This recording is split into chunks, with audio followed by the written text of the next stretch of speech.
প্রথমে দুটি ডিম নিয়ে নেব,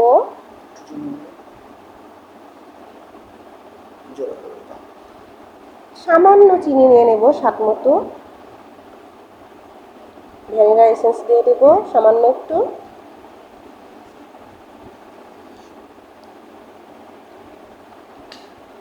জাল করা দুধটা দিয়ে দেব। আমি হাফ কেজি দুধ জাল করে রেখেছিলাম আগে থেকে।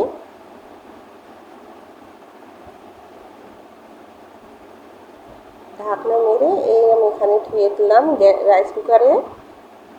আমার ভাত চড়ে দিয়েছে, ভাতের সঙ্গে সঙ্গে হয়ে যাবে। আমি বেশিরভাগ এইভাবেই পুডিংটা তৈরি করি, আমার ভাতটাও হয়ে যায় আবার পুডিংটাও হয়ে যায়। এই তো সেট করে নিয়েছি, আধা ঘন্টার জন্য ঠান্ডা করে নিয়েছিলাম।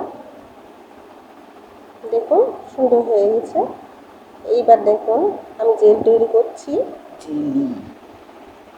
পানি দিয়ে দিলাম, স্বাদ মতো চিনি দিয়ে দিলাম, আগার আগার পাউডার সামান্য একটু দিলাম, 1 চামচেরও কম হবে, দিয়ে একটু নাড়াচাড়া করে নেব।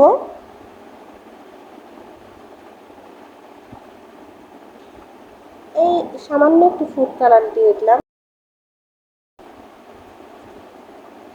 এটা হচ্ছে লেবুর চোচা, উপরের খোসাটা কুচি করে নিয়েছি যাতে ফ্লেভারটা একটু খুব সুন্দর আসে। একটু লেবুর রস দিয়ে দিলাম।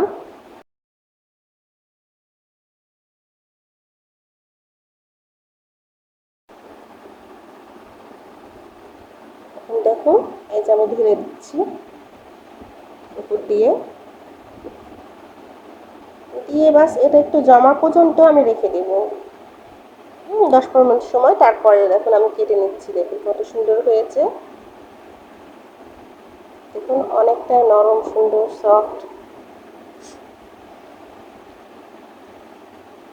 দেখুন কত সুন্দরভাবে উঠে আসছে। এটা কিন্তু 2 রকম 3 রকম স্বাদ লাগবে খেতে।